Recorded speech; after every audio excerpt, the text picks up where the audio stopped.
ಶ್ರೀ ಗುರು ರಾಘವೇಂದ್ರಾಯ ನಮಃ. ಎಲ್ಲರಿಗೂ ನನ್ನ ನಮಸ್ಕಾರಗಳನ್ನ ತಿಳಿಸ್ತಾ ಇವತ್ತಿನ ವಿಡಿಯೋದಲ್ಲಿ ಏಕಾದಶಿ ಬಗ್ಗೆ ತಿಳಿಸ್ಕೊಡ್ತಾ ಇದ್ದೀನಿ. ಮಾರ್ಚ್ 29ನೇ ತಾರೀಕು ಭಾನುವಾರ ಈ ಸಂವತ್ಸರದ ಮೊದಲ ಏಕಾದಶಿ ಬರ್ತಿದೆ. ಈ ಏಕಾದಶಿನ ನಾವು ಕಾಮದ ಏಕಾದಶಿ ಅಂತ ಹೇಳಿ ಆಚರಣೆ ಮಾಡ್ತೀವಿ. ಕಾಮದ ಅಂತ ಅಂದ್ರೆ ನಾವು ಬೇಡಿದನ್ನೆಲ್ಲ ಪಡ್ಕೊಳ್ಳುವಂತಹ ಏಕಾದಶಿ. ಈ ಏಕಾದಶಿಗೆ ನಾವು ಬೇಡಿದನ್ನೆಲ್ಲ ಪಡ್ಕೊಳ್ಳುವಂತಹ ಒಂದು ಶಕ್ತಿ ಇದೆ. ಪ್ರತಿಯೊಂದು ಏಕಾದಶಿಗಳಿಗೂ ಅದರದೇ ಆದ ರಥಕತೆ ಮತ್ತೆ ಮಹತ್ವ ಅನ್ನೋದು ಇರುತ್ತೆ. ಈ ಏಕಾದಶಿಯ ರಥಕತೆ ಏನು ಅಂತ ತಿಳ್ಕೊಳ್ಳೋದಾದ್ರೆ, ಧರ್ಮರಾಯ ಶ್ರೀಕೃಷ್ಣ ಪರಮಾತ್ಮನ ಬಳಿ ಕೇಳ್ತಾರಂತೆ, ಈ ಚೈತ್ರ ಮಾಸದ ಶುಕ್ಲ ಪಕ್ಷದಲ್ಲಿ ಬರ್ತಿರುವಂತಹ ಕಾಮದ ಏಕಾದಶಿ ಬಗ್ಗೆ ನನಗೆ ತಿಳಿಸ್ಕೊಡಿ ಅಂತ ಕೇಳಿದಾಗ ಶ್ರೀಕೃಷ್ಣ ಪರಮಾತ್ಮ ಹೇಳ್ತಾರಂತೆ, ಸೂರ್ಯ ವಂಶದಲ್ಲಿ ಒಬ್ರು ದಿಲೀಪ ಅಂತ ಹೇಳಿ ರಾಜ ಇರ್ತಾರಂತೆ. ಆ ರಾಜ ಅವರ ವಸಿಷ್ಠರ ಬಳಿ ಹೋಗ್ಬಿಟ್ಟು ಈ ಏಕಾದಶಿ ಬಗ್ಗೆ ನನಗೆ ತಿಳಿಸ್ಕೊಡಿ, ಅಂದ್ರೆ ಚೈತ್ರ ಮಾಸದ ಶುಕ್ಲ ಪಕ್ಷದಲ್ಲಿ ಬರ್ತಿರುವಂತಹ ಕಾಮದ ಏಕಾದಶಿ ಬಗ್ಗೆ ನನಗೆ ತಿಳಿಸ್ಕೊಡಿ ಗುರುಗಳೇ ಅಂತ ಕೇಳಿದಾಗ ವಸಿಷ್ಠರು ತಿಳಿಸ್ತಾರೆ, ರತ್ನಪುರಿ ಎಂಬ ನಗರ ಇರುತ್ತಂತೆ. ಆ ನಗರದಲ್ಲಿ ಗಂಧರ್ವರು, ಕಿನ್ನರರು, ಅಪ್ಸರೆಯರು ಹಾಗೆ ಅತ್ಯಂತ ಭಯಂಕರವಾದಂತಹ ಹಾಗೆ ದುಷ್ಟವಾದಂತಹ ಸರ್ಪಗಳು ಕೂಡ ವಾಸ ಮಾಡ್ತಿರ್ತವಂತೆ. ಅದರಲ್ಲೂ ಪುಂಡರಿಕ ಮತ್ತೆ ಕಾರ್ಕೋಟಕ ಎಂಬ ಸರ್ಪಗಳಿರ್ತವಂತೆ.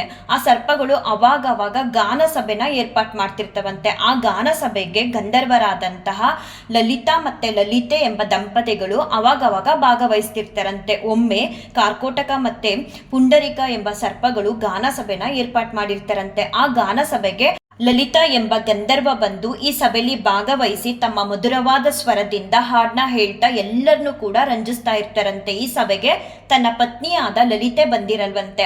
ಹಾಡುವ ಮಧ್ಯ ತನ್ನ ಪತ್ನಿನ ನೆನ್ಪು ಮಾಡಿಕೊಂಡು ಹಾಡು ಹೇಳುವಾಗ ಸ್ವರಗಳನ್ನೆಲ್ಲ ತಪ್ಪಾಗಿ ಹೇಳ್ತಿರ್ತಾರಂತೆ. ಇದನ್ನ ಗಮನಿಸಿದಂತಹ ಕಾರ್ಕೋಟಕ ಸರ್ಪ, ಮೊದಲೇ ಸರ್ಪಗಳು ದುಷ್ಟ ಮತ್ತೆ ಭಯಂಕರವಾಗಿರುತ್ತೆ, ಏನ್ ಮಾಡುತ್ತೆ ಅಂತ ಅಂದ್ರೆ ಕಾರ್ಕೋಟಕ ಸರ್ಪ ಪುಂಡರಿಕಂಗೆ ಹೇಳುತ್ತಂತೆ, ಇವನು ತನ್ನ ಪತ್ನಿನ ನೆನ್ಪು ಮಾಡ್ಕೊಳ್ತಾ ಹಾಡನ್ನ ತಪ್ಪಾಗಿ ಹೇಳ್ತಾ ಈ ಸಭೆಗೆ ಅಗೌರವನ ಸೂಚಿಸ್ತಾ ಇದ್ದಾನೆ, ಈ ಸಭೆಗೆ ಭಂಗನ ಮಾಡ್ತಿದ್ದಾನೆ ಅಂತ ಹೇಳಿದಾಗ ಕಾರ್ಕೋಟಕ ಸರ್ಪ, ಮೊದಲೇ ದುಷ್ಟವಾದಂತಹ ಸರ್ಪ ಅಲ್ವಾ, ಕೋಪ ಮಾಡಿಕೊಂಡು ಲಲಿತಾ ಅನ್ನ ಗಂಧರ್ವನ್ಗೆ ಶಾಪನ ಕೊಟ್ಬಿಡುತ್ತಂತೆ, ನೀನು ರಾಕ್ಷಸನಾಗು, ನರಭಕ್ಷಕನಾಗು ಅಂತ ಹೇಳಿ. ಯಾಕಂತ ಅಂದ್ರೆ ನನ್ನ ಒಂದು ಸಭೆಗೆ ನೀನು ಅಗೌರವನ ಸೂಚಿಸಿದೀಯಾ, ನಿನ್ನ ಹೆಂಡತಿನ ನೆನ್ಪು ಮಾಡ್ಕೊಳ್ತಾ ಆ ಕಾರಣಕ್ಕೆ ನೀನು ನರಭಕ್ಷಕ ರಾಕ್ಷಸನಾಗು ಅಂತ ಹೇಳಿ ಶಾಪನ ಕೊಟ್ಟ ತಕ್ಷಣ ಈ ಗಂಧರ್ವ ಇರ್ತಾನಲ್ಲ ರಾಕ್ಷಸನಾಗಿ ಪರಿವರ್ತನೆನ ಹೊಂತನಂತೆ. ಆ ಕ್ಷಣದಲ್ಲಿ ದೊಡ್ಡ ಕಣ್ಣುಗಳಿಂದ ಕೂಡಿದಂತಹ ರಾಕ್ಷಸನಾಗಿ ಕಾಡು ಮೇಡುಗಳನ್ನ ಅಲಿತಾ ಇರ್ತಾನಂತೆ, ನರಭಕ್ಷಕನಾಗಿರ್ತಾನಂತೆ.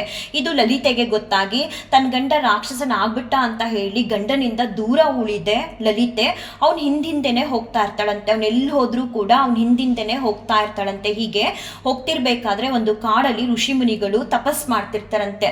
ಆ ಕಾಡಲ್ಲಿ ಋಷಿಮುನಿಗಳು ತಪಸ್ ಮಾಡ್ತಿರುವಂತಹ ಜಾಗಕ್ಕೆ ಈ ಲಲಿತೆ ಕೂಡ ಹೋಗ್ಬಿಟ್ಟು ಬೇಡ್ಕೊಳ್ತಾಳಂತೆ. ಹೀಗೆ ಈ ಕಾರ್ಕೋಟಕ ಮತ್ತೆ ಪುಂಡರಿಕ ಅನ್ನೋ ಸರ್ಪಗಳು, ದುಷ್ಟವಾದಂತಹ ಸರ್ಪಗಳು ನನ್ನ ಗಂಡನಿಗೆ ನರಭಕ್ಷಕನಾಗು, ರಾಕ್ಷಸನಾಗು ಅಂತ ಹೇಳಿ ಶಾಪನ ಕೊಟ್ಬಿಟ್ಟಿದೆ ಋಷಿಮುನಿಗಳೇ. ಆ ಕಾರಣಕ್ಕೆ ನನ್ನ ಗಂಡ ಕಾಡು ಮೇಡುಗಳನ್ನ ಅಲಿತಾ ಇದ್ದಾನೆ. ನಿಮ್ಮಲ್ಲಿ ನಾನು ಪರಿಪರಿಯಾಗಿ ಬೇಡ್ಕೊಳ್ತೀನಿ, ಏನಾದ್ರೂ ಒಂದು ಪರಿಹಾರ ಮಾರ್ಗ ಇದ್ರೆ ತಿಳಿಸಿ ಅಂತ ಹೇಳಿ ಲಲಿತೆ ಋಷಿಮುನಿಗಳ ಬಳಿ ಬೇಡ್ಕೊಳ್ತಾಳಂತೆ. ಆಗ ಋಷಿಮುನಿಗಳು ಹೇಳ್ತಾರಂತೆ, ಚೈತ್ರ ಮಾಸದ ಶುಕ್ಲ ಪಕ್ಷದಲ್ಲಿ ಬರುವಂತಹ ಕಾಮದ ಏಕಾದಶಿನ ನೀನು ಶ್ರದ್ಧಾ ಭಕ್ತಿ ನಿಷ್ಠೆಯಿಂದ ಆಚರಣೆ ಮಾಡಿದ್ರೆ ನಿನ್ನ ಮನಸ್ಸಲ್ಲಿರುವಂತಹ ಎಲ್ಲ ಬೇಡಿಕೆಗಳನ್ನು ಕೂಡ ಭಗವಂತ ಈಡೇರಿಸ್ತಾನೆ ಅಂತ ಹೇಳಿ ತಿಳಿಸಿದಾಗ ಲಲಿತೆ ಕೂಡ ಕಾಯ್ದು ಚೈತ್ರ ಮಾಸದ ಶುಕ್ಲ ಪಕ್ಷದಲ್ಲಿ ಬರುವಂತಹ ಈ ಕಾಮದ ಏಕಾದಶಿನ ಶ್ರದ್ಧಾ ಭಕ್ತಿ ನಿಷ್ಠೆಯಿಂದ ಆಚರಣೆ ಮಾಡಿ ಭಗವಂತನ ಪ್ರೀತ್ಯರ್ಥರನ್ನಾಗಿ ಮಾಡಿ ಭಗವಂತನಿಂದ ಅನುಗ್ರಹನ ಪಡ್ಕೊಳ್ತಾಳಂತೆ. ತಾನು ಮಾಡಿದಂತಹ ಪುಣ್ಯ ಫಲಗಳನ್ನ ತನ್ನ ಗಂಡನಿಗೋಸ್ಕರ ದಾರೆ ಎರೆದು ಭಗವಂತನ ಬಳಿ ಪ್ರಾರ್ಥನೆಯನ್ನ ಮಾಡ್ತಾಳಂತೆ. ನನ್ನ ಗಂಡನಿಗೆ ಇರುವಂತಹ ಶಾಪನ ನೀವು ವಿಮೋಚನೆ ಮಾಡಿ, ನಾನು ಶ್ರದ್ಧಾ ಭಕ್ತಿ ನಿಷ್ಠೆಯೊಂದಿಗೆ ಕಾಮದ ಏಕಾದಶಿನ ಆಚರಣೆ ಮಾಡಿದ್ದೀನಿ ಅಂತ ಭಗವಂತನ ಬಳಿ ಪರಿಪರಿಯಾಗಿ ಬೇಡ್ಕೊಂಡಾಗ ಭಗವಂತ ಕೂಡ ಅನುಗ್ರಹ ಮಾಡ್ತಾರಂತೆ. ಭಗವಂತ ಅನುಗ್ರಹ ಮಾಡಿದ ಕೂಡಲೇ ಲಲಿತಾ ಗಂಧರ್ವನಾಗಿ ಪರಿವರ್ತನೆನ ಹೊಂತಾನೆ ಅನ್ನೋದು ಈ ಒಂದು ಏಕಾದಶಿಯ ವ್ರತಕತೆ ಆಗಿದೆ. ಪ್ರತಿಯೊಂದು ಏಕಾದಶಿಗಳ ವ್ರತಕತೆನ ನಾವು ಕೇಳಬೇಕು. ಏಕಾದಶಿ ವ್ರತಾಚರಣೆನ ಮಾಡದೇ ಇದ್ರು ಉಪವಾಸದಲ್ಲಿ ಇದ್ಕೊಂಡು ವ್ರತಕತೆನ ಕೇಳೋದ್ರಿಂದನೂ ಕೂಡ ನಾವು ಪುಣ್ಯ ಫಲನ ಪಡ್ಕೊಳ್ತೀವಿ. ಹಾಗೆ ನಾವು ಮಾಡಿರುವಂತಹ ಪಾಪ ಕರ್ಮಗಳನ್ನು ಕೂಡ ಕಳ್ಕೊಳ್ತೀವಿ. ಪ್ರತಿಯೊಬ್ಬರು ಶ್ರದ್ಧಾ ಭಕ್ತಿ ನಿಷ್ಠೆಯೊಂದಿಗೆ ಆಚರಣೆ ಮಾಡುವಂತಹ ವ್ರತಾಚರಣೆಗಳು ಅಂತ ಅಂದ್ರೇನೆ ಈ ಏಕಾದಶಿ ವ್ರತಾಚರಣೆಗಳು. ಮಾರ್ಚ್ 29ನೇ ತಾರೀಕು ಭಾನುವಾರ ಕಾಮದ ಏಕಾದಶಿ ಇದೆ. ಮಾರ್ಚ್ 30ನೇ ತಾರೀಕು ಸೋಮವಾರ ದ್ವಾದಶಿ ಇರುತ್ತೆ. ಯಾರಿಗೆಲ್ಲ ಶ್ರದ್ಧಾ ಭಕ್ತಿ ನಿಷ್ಠೆಯೊಂದಿಗೆ ಉಪವಾಸದಲ್ಲಿ ಇಟ್ಕೊಂಡು ಆಚರಣೆ ಮಾಡೋದಕ್ಕೆ ಸಾಧ್ಯ ಆಗುತ್ತೋ ಅಂಥವ್ರು ಏಕಾದಶಿ ವ್ರತಾಚರಣೆನ ಆಚರಣೆ ಮಾಡಿ.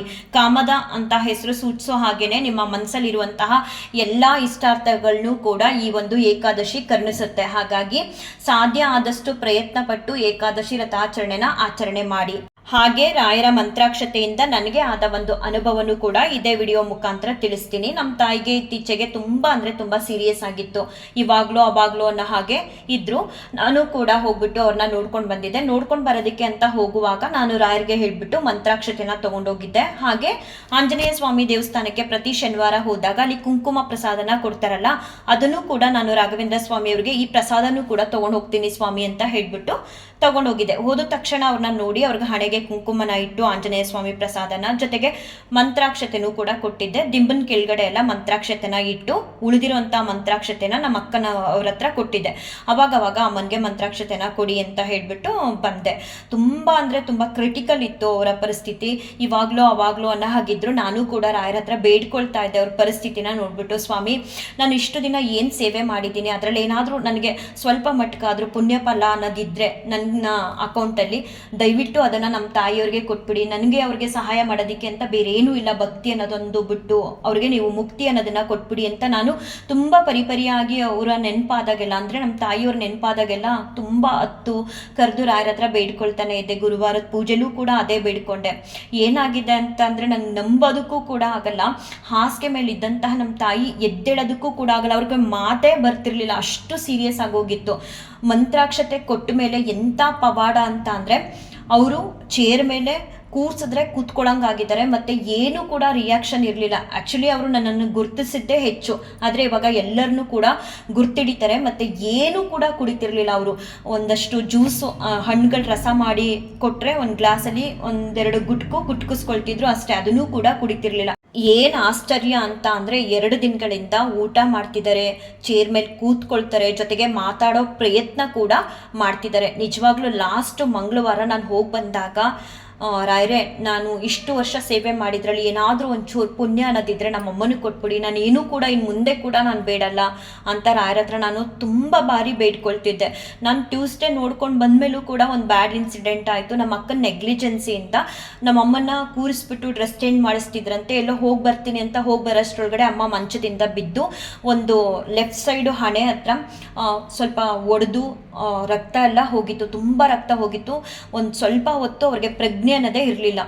ಆಗಲೂ ಕೂಡ ನಾವು ಡಾಕ್ಟ್ರ್ ಹತ್ರ ಹೋಗ್ಬಿಟ್ಟು ಸೂಜಿಯಲ್ಲಿ ಎಲ್ಲ ಹೊಲಿಸಿ ಕರ್ಕೊಂಡು ಬಂದಿದ್ರು. ಅವ್ರ ಊರ ಹತ್ರ ಡಾಕ್ಟ್ರು ಕೂಡ ಅವತ್ತು ಸಿಗದೆ ತುಂಬ ಕಷ್ಟಪಟ್ಟಿದ್ರು. ಇದನ್ನೆಲ್ಲ ನೋಡಿ ನಾನು ರಾಯರ ಹತ್ರ ಪ್ರತಿ ಕ್ಷಣ ಕೂಡ ಕೇಳ್ತಿದ್ದು, ನಮ್ಮ ಅಮ್ಮಂಗೆ ಮುಕ್ತಿ ಅನ್ನೋದನ್ನ ಕೊಟ್ಬಿಡಿ ಸ್ವಾಮಿ. ನೋಡಿದ್ರೆ ಅವರು ಇರೋದೇ ಇಲ್ಲ ಅನ್ನೋ ಹಾಗಿತ್ತು. ಅವ್ರ ಪರಿಸ್ಥಿತಿನ ನೋಡೋಕ್ಕಾಗ್ತಿರ್ಲಿಲ್ಲ. ಊಟ ಸೇರಲ್ಲ, ಮಾತು ಬರಲ್ಲ, ಮತ್ತೆ ಮಲಗಿದ ಜಾಗದಲ್ಲೇ ಮಲಗಿರ್ತಿದ್ರು, ಎದ್ದು ಓಡಾಡೋಕ್ಕೆ ಕೂಡ ಆಗ್ತಿರ್ಲಿಲ್ಲ. ಜೊತೆಗೆ ಸಡನ್ ಆಗಿ ಬಿದ್ದು ತಲೆ ತೂತಾಗಿ ಹಣೆ ಎಲ್ಲ ರಕ್ತ ಎಲ್ಲ ಸೋರ್ತಿತ್ತು. ತುಂಬ ಬಾರಿ ನಾನು ರಾಯರ ಹತ್ರ ಪ್ರಾರ್ಥನೆನ ಮಾಡಿದ್ದೆ. ಅದೇನೋ ಗೊತ್ತಿಲ್ಲ, ಈ ಮಂತ್ರಾಕ್ಷತೆ ಪವಾಡ ಅಂತಾನೆ ಹೇಳ್ಬೋದು. ಹಂಗಿದ್ದವರು ಎಷ್ಟು ಬದಲಾಗಿದ್ದಾರೆ ಅಂತ ಅಂದ್ರೆ ಇವಾಗ ನಾವು ಏನು ಕೊಟ್ಟರು ಕೂಡ ಊಟ ಮಾಡ್ತಾರೆ, ಕೂತ್ಕೊಳ್ತಾರೆ, ಮಾತಾಡುವಂತಹ ಒಂದು ಪ್ರಯತ್ನ ಕೂಡ ಮಾಡ್ತಿದ್ದಾರೆ. ಮತ್ತೆ ಮಂತ್ರಾಕ್ಷತೆ ಅವ್ರ ಮನೆಗೆ ಹೋದ್ಮೇಲೆ ಯಾರೋ ಒಬ್ರು ನಮ್ಮ ರಿಲೇಷನ್ನಲ್ಲೇ ನನಗೆ ಅಣ್ಣ ಆಗಬೇಕು ದೊಡ್ಡಮ್ಮನ ಮಗ ಒಂದು ಡಾಕ್ಟ್ರನ್ನ ಸಜೆಸ್ಟ್ ಮಾಡಿದ್ರು, ಇಂಥ ಡಾಕ್ಟರ್ ಹತ್ರ ಹೋಗಿ ಅಂತ. ನಾವು ಅನ್ಕೊಂಡು ಈ ಪರಿಸ್ಥಿತಿಲಿ ಡಾಕ್ಟ್ರಿಗೆ ತೋರ್ಸೋಕ್ಕಾಗುತ್ತಾ? ಅವತ್ತು ಅವ್ರು ಬಿದ್ದಾಗಲೇ ಹೊಲಿಗೆ ಹಾಕ್ಸಿದ್ದೆ ಹೆಚ್ಚು, ಅವ್ರಿಗೆ ರಕ್ತ ತುಂಬ ಹೋಗ್ತಿತ್ತು ಅಂತ ಹೇಳಿ ಡಾಕ್ಟ್ರಿಗೆ ತೋರಿಸಿದ್ರೆ ಇದೆಲ್ಲ ಯೂಸ್ ಆಗುತ್ತಾ ಅಂದರೆ ಡಾಕ್ಟ್ರು ಕೊಡೋ ಟ್ರೀಟ್ಮೆಂಟ್ ಬಾಡಿ ಅಕ್ಸೆಪ್ಟ್ ಮಾಡ್ಕೊಳ್ಳುತ್ತಾ, ಹಾಗೆ ಹೀಗೆ ಅಂತ ಎಲ್ಲ ಯೋಚನೆ ಮಾಡ್ತಿದ್ದು. ಆದರೂ ಮಂತ್ರಾಕ್ಷತೆ ಎಷ್ಟೆಲ್ಲ ನಮ್ಮ ಜೊತೆ ಇದ್ದು ಕೆಲಸ ಮಾಡ್ತಾರೆ ರಾಘವೇಂದ್ರ ಸ್ವಾಮಿಗಳು ಮಂತ್ರಾಕ್ಷತೆ ಮೂಲಕ ಅಂತ ಅಂದರೆ ನಂಜನಗೂಡಲ್ಲಿರೋ ಒಬ್ಬರು ಡಾಕ್ಟ್ರಿಗೆ ತೋರಿಸ್ಲೇಬೇಕು ಅನ್ನೋ ಒಂದು ಪ್ರೇರಣೆಯಿಂದ ಹೋಗಿ ಡಾಕ್ಟ್ರಿಗೆ ಕೂಡ ತೋರಿಸ್ಕೊಂಡು ಬಂದು. ನಾನು ರಾಯರ ಭಕ್ತಿ ಆಗಿರೋದ್ರಿಂದ ನನಗೆ ಅನ್ಸೋದು ಇಷ್ಟೆಲ್ಲ ನಮ್ಮ ಅಮ್ಮನಿಗೆ ಒಳ್ಳೇದಾಗಿರೋದಕ್ಕೆ ಕಾರಣ ರಾಘವೇಂದ್ರ ಸ್ವಾಮಿಯವರೇ. ರಾಘವೇಂದ್ರ ಸ್ವಾಮಿಯವರ ಮಂತ್ರಾಕ್ಷತೆ ಅವ್ರಿಗೆ ಕೊಟ್ಟ ಮೇಲೆ ಸಾಕಷ್ಟು ಬದಲಾವಣೆನ ಮಾಡಿದ್ರು. ನಂಬೋದಕ್ಕೂ ಕೂಡ ನನಗೆ ಸಾಧ್ಯ ಅಂತಾನೆ ಅನ್ಸಲ್ಲ. ಯಾಕಂದ್ರೆ ನಾನೇ ರಾಯರ ಬಳಿ ನಮ್ಮ ಅಮ್ಮನಿಗೆ ಮುಕ್ತಿ ಕೊಡಿ ಅಂತ ಕೇಳ್ತಿದ್ದೆ. ಹಾಗೆ ಕೇಳ್ತಿದ್ದ ನಮ್ಮ ಅಮ್ಮನ ಪರಿಸ್ಥಿತಿನ ತುಂಬಾನೇ ಬದಲಾಯಿಸಿದ್ರು ರಾಯರು. ತುಂಬಾ ಅಂದ್ರೆ ತುಂಬಾ ಒಳ್ಳೇದು ಮಾಡಿದ್ದಾರೆ. ಎಷ್ಟು ಮಟ್ಟಿಗೆ ಅಂತ ಅಂದ್ರೆ ಅವ್ರನ್ನ ವಿಡಿಯೋ ಕಾಲಲ್ಲಿ ನೋಡಿದಾಗ ನಂಗೆ ತುಂಬಾ ಅಂದ್ರೆ ತುಂಬಾ ಖುಷಿ ಆಗುತ್ತೆ. ನಾನಂತೂ ಶುಕ್ರವಾರ ಬೆಳಗ್ಗೆ ಕೂಡ ರಾಯರ ಹತ್ರ ಕೇಳ್ಕೊಂಡಿದ್ದೆ, ಸ್ವಾಮಿ ನಮ್ಮ ಅಮ್ಮನಿಗೆ ನೀವು ಒಳ್ಳೇದು ಮಾಡಬೇಕು, ಏನಾದರೂ ಸರಿ ಒಂದು ಅವ್ರಿಗೆ ಆರೋಗ್ಯನ ಸರಿ ಮಾಡಿ, ಇಲ್ಲ ಅಂತ ಅಂದರೆ ಅವ್ರಿಗೆ ಮುಕ್ತಿನ ಕೊಟ್ಬಿಡಿ, ನೋಡೋದಕ್ಕೆ ಆಗ್ತಿಲ್ಲ ಅಂತ ಬೇಡ್ಕೊಂಡಿದ್ದೆ. ಇವತ್ತು ತುಂಬ ಅಂದರೆ ತುಂಬ ಖುಷಿ ಆಗುತ್ತೆ ಅವ್ರನ್ನ ವಿಡಿಯೋ ಕಾಲಲ್ಲಿ ನೋಡಿದಾಗ.